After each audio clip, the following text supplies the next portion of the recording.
So yun guys, yung itanong mo kay Kuya Mark, yan. So may tanong si Kuya Mark, ang tanong niya, boss, paano kung walang dumating sa email address ko after 3 banking days? Yan.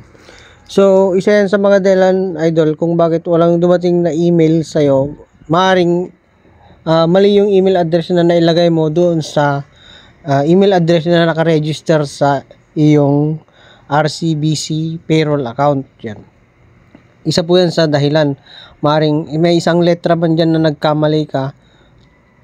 Ibig sabihin nun, hindi mo na marireceive yung kanyang email na confirmation na re-replyan mo ng yes.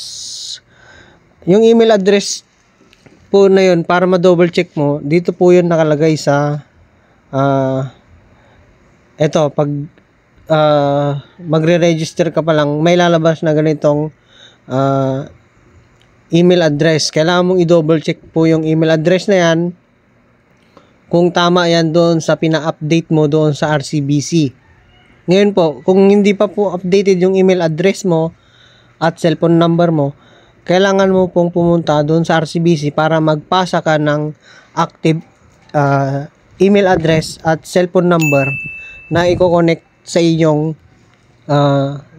ATM payroll account. So, ganun po yun mga idol. Sana po nakatulong itong video na to. Kay, itanong mo kay Kuya Mark. Kay Kuya Mark, sana po nasagot ko po ang iyong katanungan. At yun lamang po. And ingat.